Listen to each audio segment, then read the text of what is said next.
Welcome to this webinar about ultrasound inspection, especially about phased array probe solutions regarding TRL and also about dissimilar weld materials and stainless steel welds. So I'm Jens Marquardt from the Olympus Academy in Hamburg, and I'm very happy to welcome my specialist for NDT, especially phased array. He's a well-known expert. It's Thierry Couturier from France. So he's sitting in Paris now. So from my side, I wish you a lot of fun and exciting moments and a lot of knowledge insights to this topic. Hello, everybody, and welcome. So what are the welds and material of concerns? These can be a dissimilar weld material. Here it's an example with a cladded component. It can be austenitic stainless steel. It can be welds made of alloys.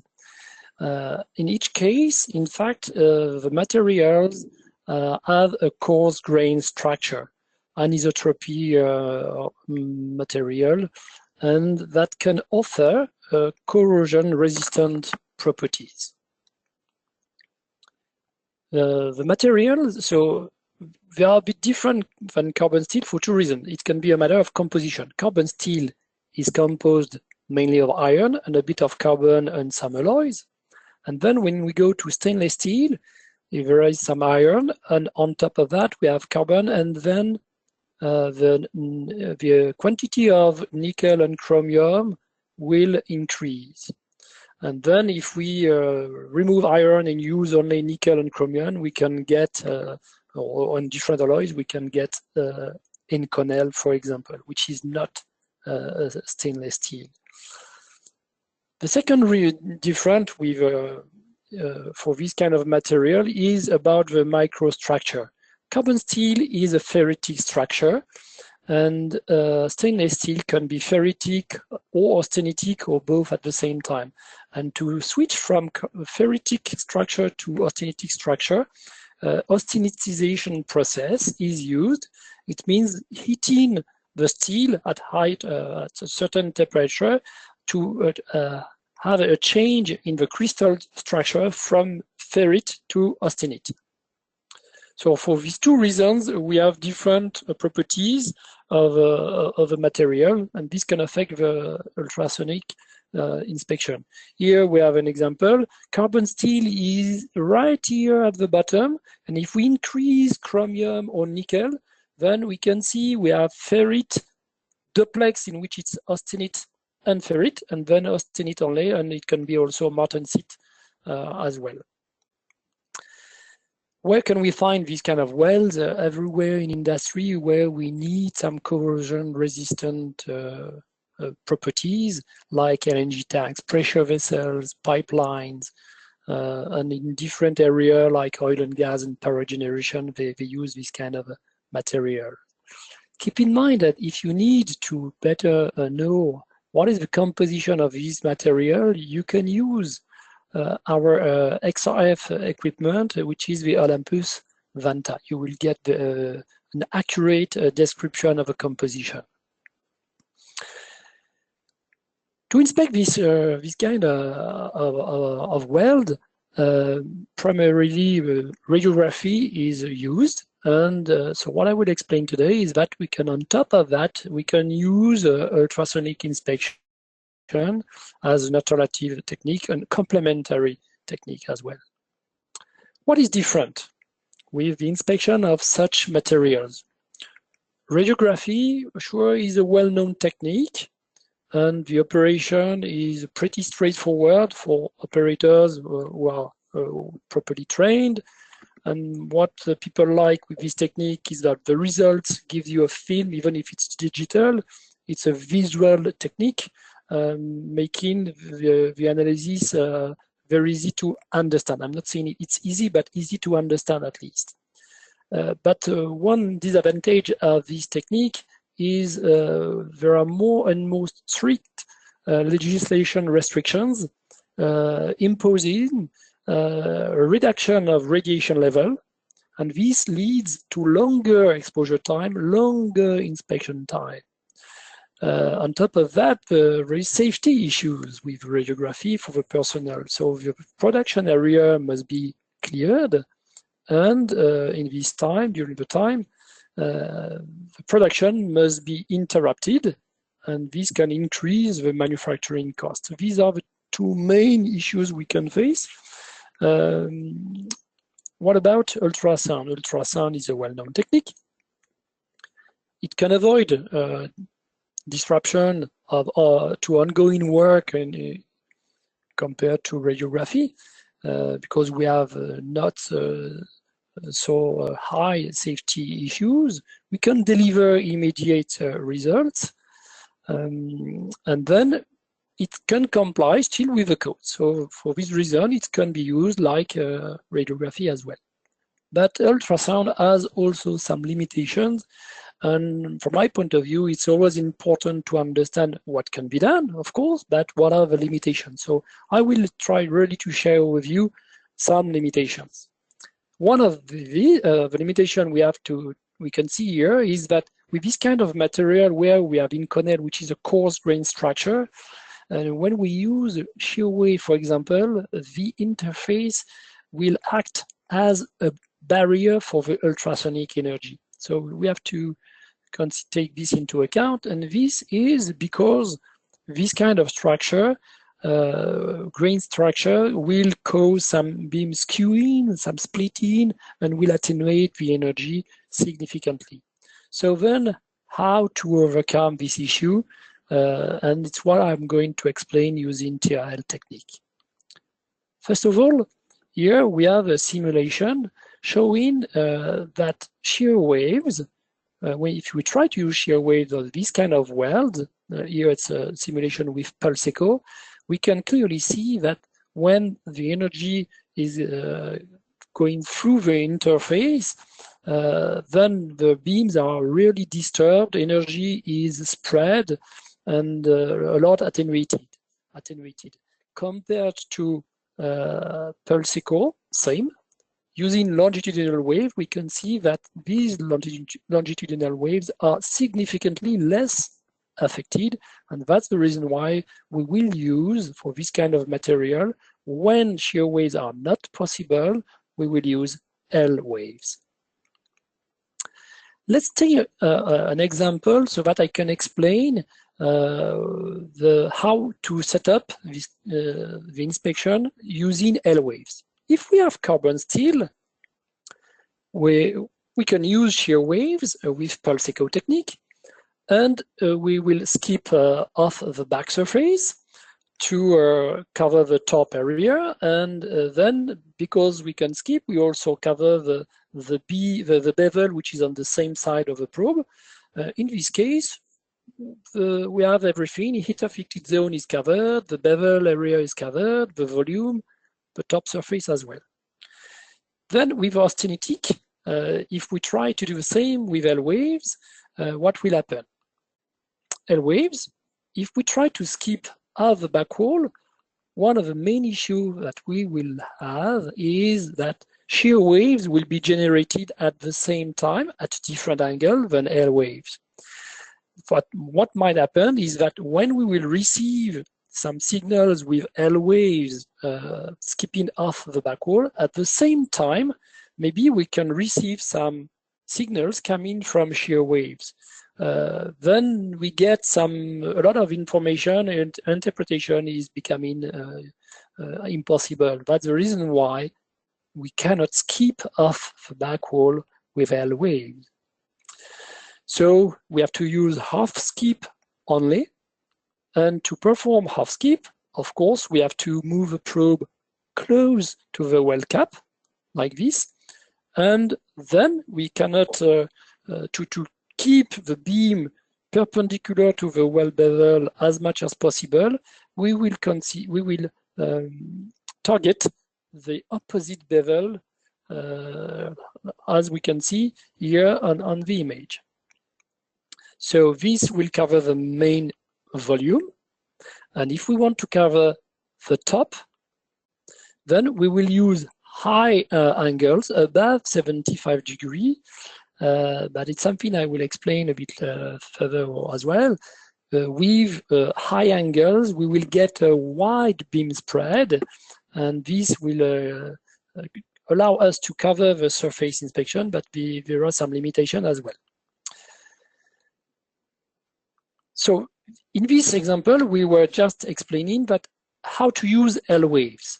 Then if we combine this with a transmitter and a receiver using longitudinal waves, it's what we call TRL technique. We will have a transmitter, and so we can pulse with this transmitter transducer. We will receive of a second transducer using L waves. This can be achieved using two different types of transducers.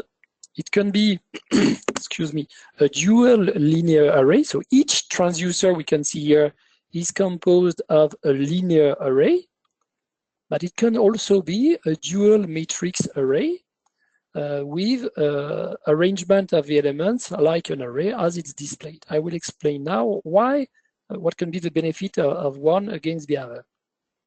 With a DLA. So here we will use the DLA probe. So we have the DLA at the top. And we see we have here a wedge that gives the roof angle. So thanks to this wedge, we will have the beam crossing where we want. And because it's a DLA, we must have this kind of mechanical roof angle because we have no ability to steer the beam in that direction. Follow my mouse, if possible, compared to DMA, where here the wedge we have is flat. And because we have a matrix array probe here, we can really program and steer the beam only by software. So thanks to that, we can have a different skew angle, different focusing depth, different squint angle. It's a bit more flexible. That dual matrix array probe can be a bit, dual matrix array can be a bit more expensive. DLA can be cheaper and require much more elements. So that's the reason why a dual linear array can still be used, and we'll see. So we see here one of the benefits, another benefit of DMA is here we have simulated pulse echo technique, one with DLA, one with DMA on a curved surface. We can see on the curved surface with a dual linear array, the curvature is not properly considered, and the beam spot is not as good as what we can get with a DMA probe. So the focusing is more optimized with a DMA probe. I'm not saying that DLA would not work, but if sensitivity becomes critical, it can be something we have to consider.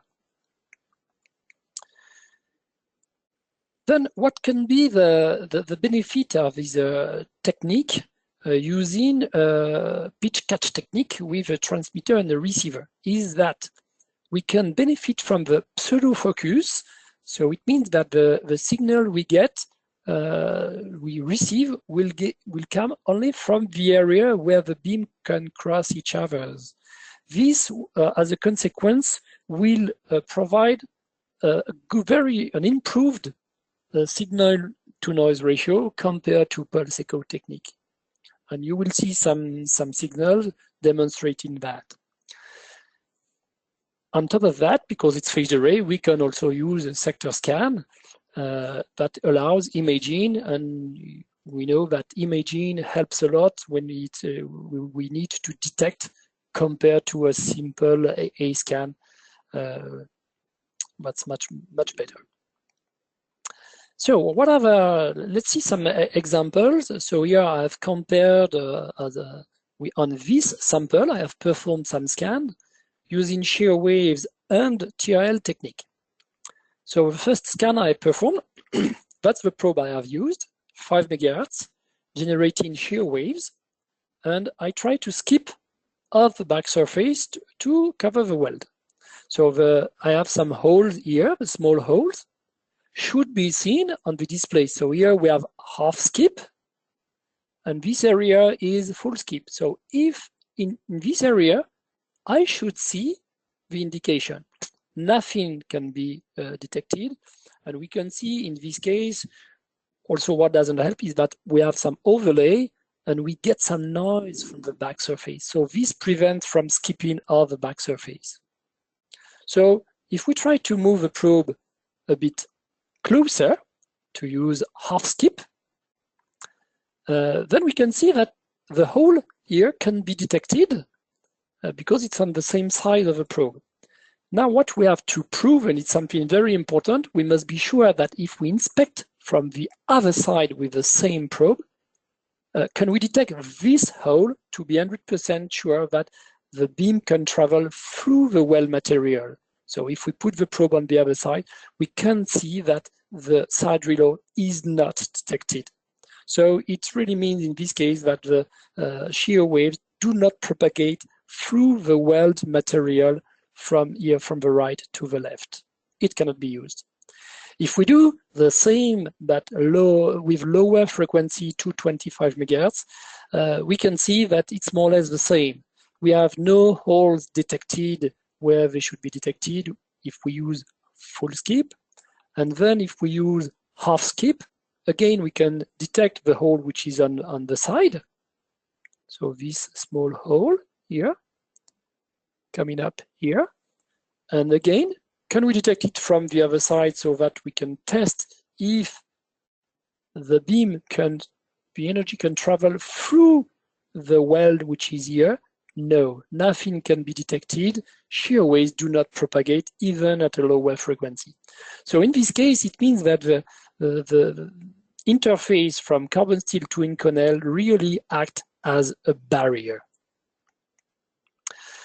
Then if we use TRL technique, so here we use L waves, 4 megahertz, from the left, the first hole can be detected.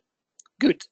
But now we have to check that if we put the probe on the other side, here, that we can still detect this hole. And here, we can see that the hole is detected.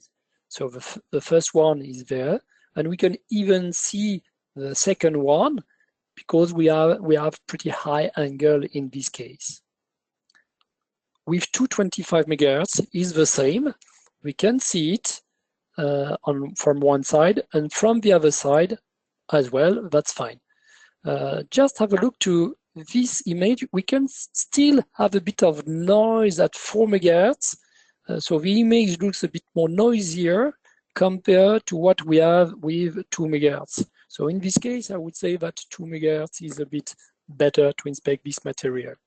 Another image with 2 megahertz, we have 2 side drill holes that can be very well, very clearly detected with this kind of probe. So this is about the volume, but what happens if we have something at the top? So here I will not use the same sample, but here I have acquired some signals on an Inconel block with a notch of 1 millimeter standing at 15 millimeters from the side, the edge of the cap. So I can put my probe on the side, and 15 millimeters in front of the probe, I can detect that. Keep in mind that this area is covered with one beam because one beam has a quite wide beam spread.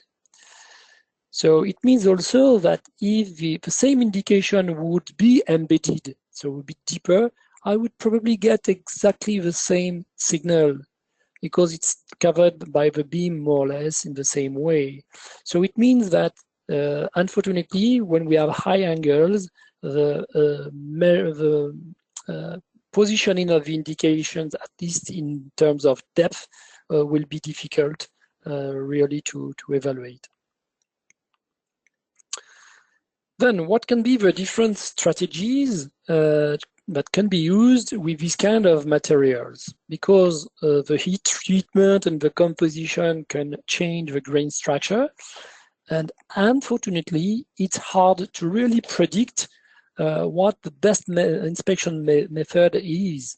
And as a consequence, we have to evaluate.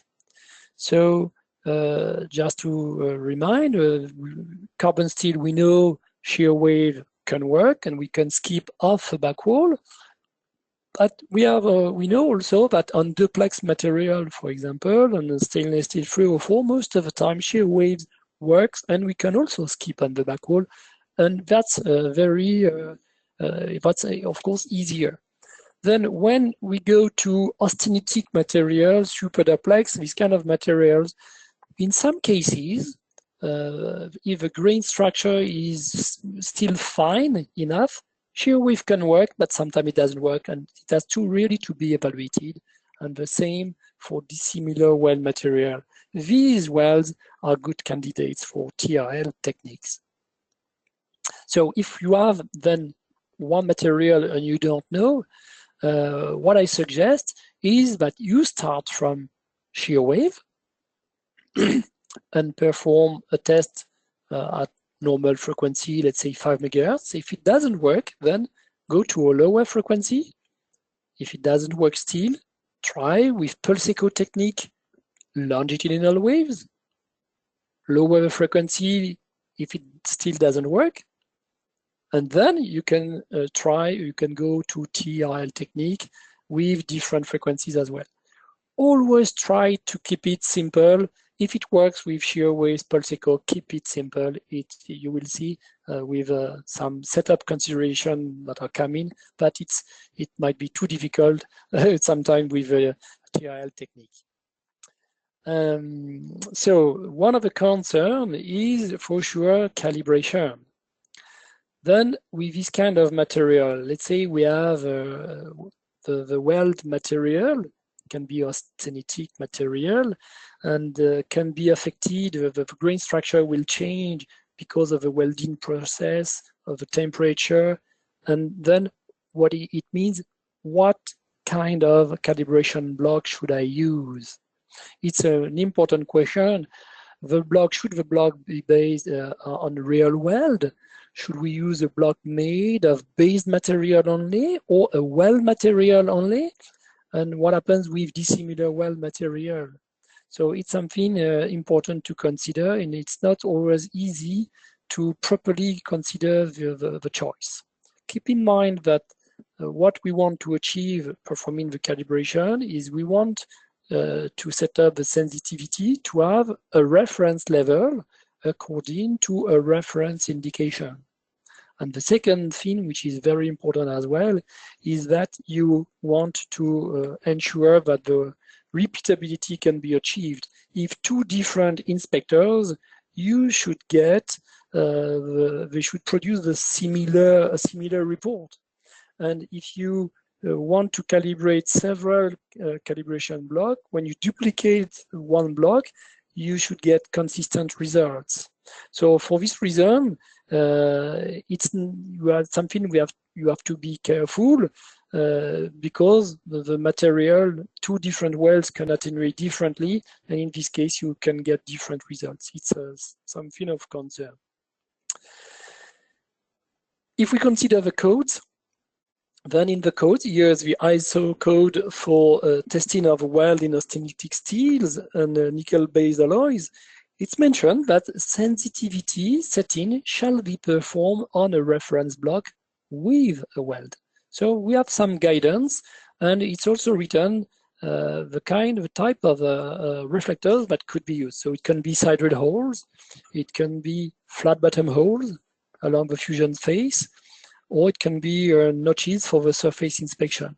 So this kind of calibration block can be used. Then, so this is for ISO. ASME does not describe so much detailed information, but with piping, they recommend notches for the calibration block, and for pressure vessels, they recommend sideway holes. So more or less the same type of reflectors. One common question I got several times with a calibration block, when you want to prepare your setup, can we use a TCG? And we would see for this for both a volume inspection and surface inspection. If we consider here the pulse echo technique on the right, and this is the beam we get from pulse echo technique compared to TRL.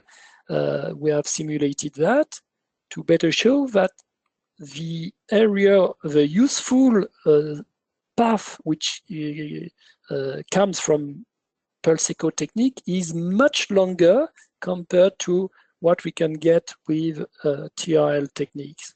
So it means that if we want to calibrate a TCG, it might be difficult because this depth of field is reduced with TRL technique. Just below the probe, it's a blind area, and far away from the probe, in the far field, we know that pulse echo, we can still work in the far field, but here, the far field, maybe the sensitivity will be too low. And because of that, TCG, it might be difficult to set up and is not often used. So here, I have not considered the material at all. Here, I speak only about the beam attenuation. So beam can attenuate very quickly. If, in addition to the beam attenuation, we consider the material attenuation, I can promise you that the TCG setting becomes even more difficult. And this can happen because if you have some angles, this angle, for example, at let's say 40 degrees, travels maybe in carbon steel, and higher angles will mainly travel through Inconel. In this case, you will not get the same attenuation at all between carbon steel and Inconel.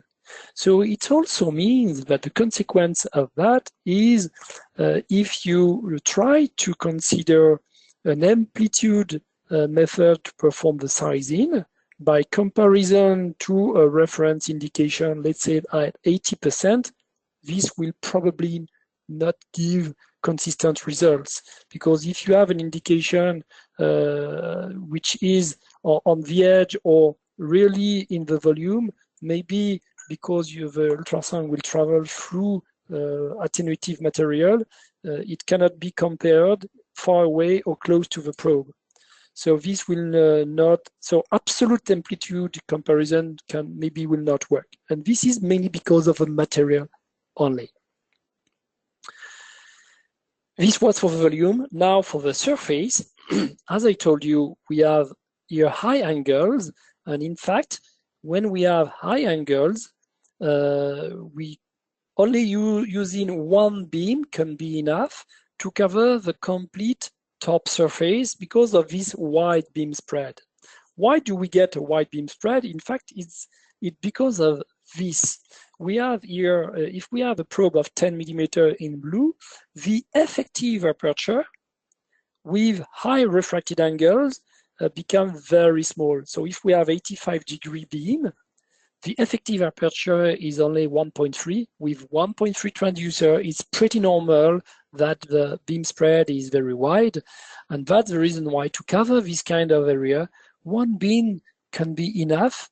And this will, of course, maybe the measuring the depth of indication is not accurate, but at least it will simplify the TCG setup.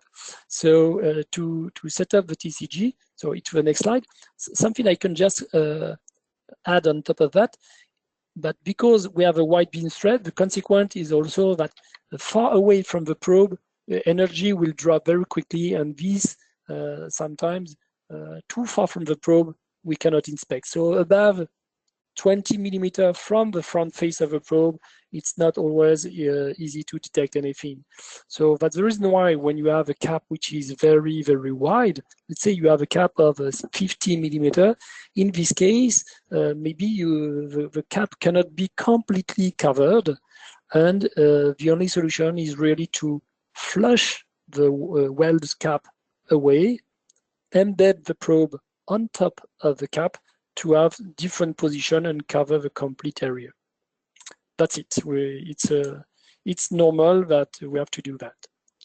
So if I'm back on the TCG for this surface coverage, we can use a notch, and we can start from this position, move the probe in this example from right to left, and at different position, add TCG point to build this kind of curve to increase the gain as some path is longer and longer.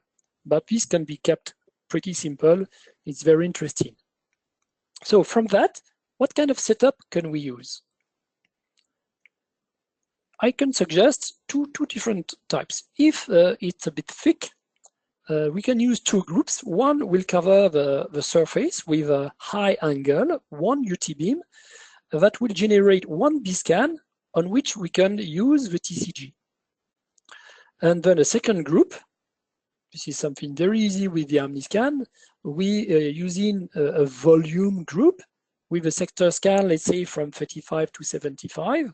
And of course, we have to be sure and check that there is some overlap between the two groups to be 100% that everything is completely covered. Another possibility is instead of using two groups, when it gets a bit thinner, one group can be enough from 35 to 87 degrees in this example, why not? And then we will get only one image. So then if we do not perform the TCG, what can we do? So in fact, with the OmniScan, if we have one group covering the complete thickness, we have a feature that can use gain interpolation between calibration on two angles only. So we will select maybe the highest angle and the lowest angle, and then in between we will have interpolation for the gain.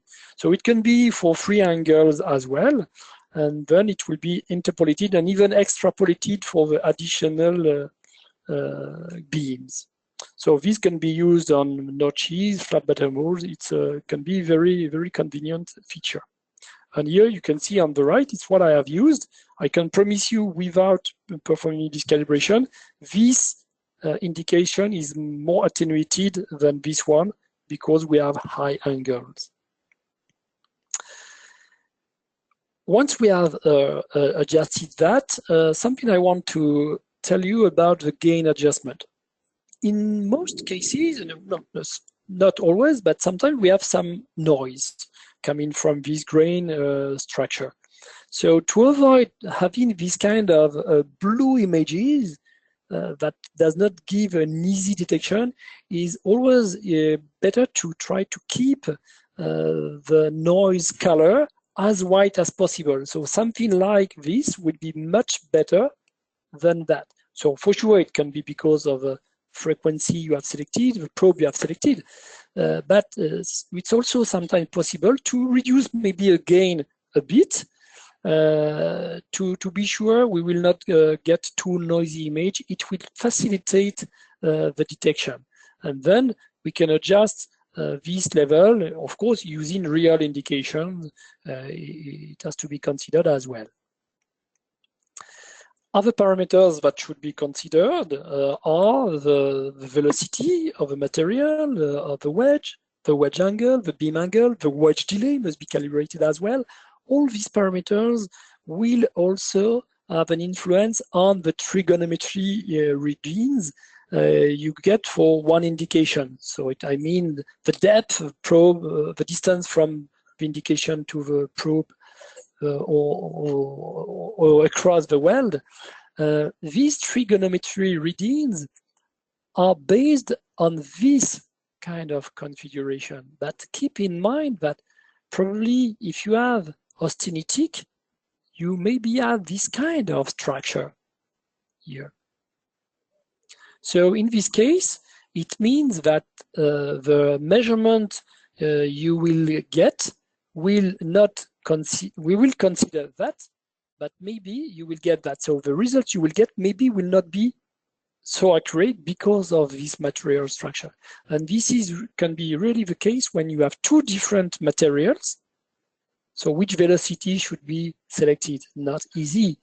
And then the other thing is because you have different angles traveling through that, then attenuation can be different, and skewing can be different depending on the material as well and the angles. So keep this in mind. Once you have inspected, then some few words about sizing.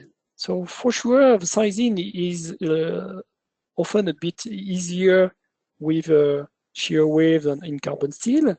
Once you have inspected, it's always possible to optimize the position of the probe to get better signal and better depth and height sizing.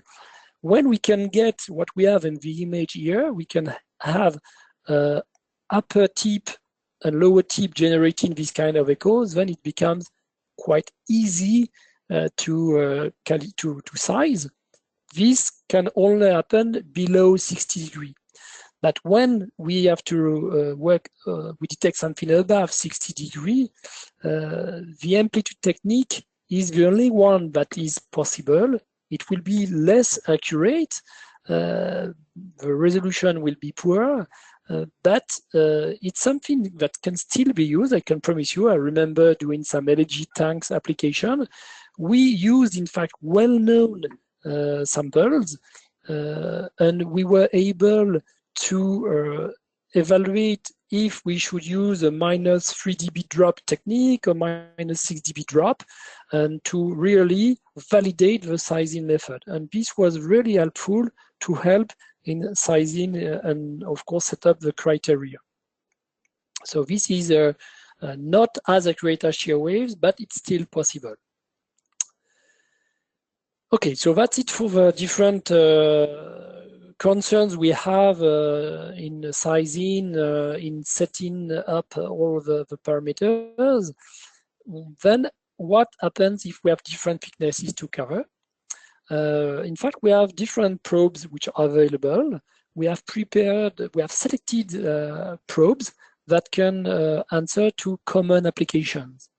And recently, we have designed a new probe to inspect thin walls and small pipe diameter, like what we are able to inspect with a Cobra scanner. So I mean something below diameter of 4 inch with a Cobra scanner. So it's not available now, but within some weeks, this will be available with a DLA probe. The active aperture will be small because we don't need to go very, very deep. If we need to go a bit deeper, up to 25-30 millimeter, we have these two probes, 225 and 4 megahertz with medium active aperture, I would say. And then if we want to go even deeper, we have a new probe, 5 megahertz or 225 with larger aperture that can go much deeper, down to 60-70 millimeters for sure. So you have different probes for different thicknesses. Keep in mind, here it's an example of something I have done in the past. I have combined TRL probe and pulse echo L wave at the same time. Because with pulse echo technique, we have a great choice of different frequencies, different aperture sizes, and it's cheaper as well. So even if we have this probe, this large probe was able to cover the bottom area of the weld, even if we have this large footprint because of the damping material we have in here. But using the TRL probe, because of the pitch catch technique, we do not use wedges with damping material. And this gives a very small footprint, and we can then have a very short approach of the probe to the cap. And thanks to this very short approach, we work in the near field or in the correct distance for this probe, and we can improve the sensitivity.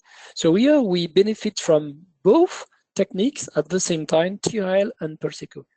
So keep this in mind, they can be combined together. And of course, from us, you will get all the accessories you need. It can be the instrument with Focus PX or OmniScan. It can be scanners, water pumps, software.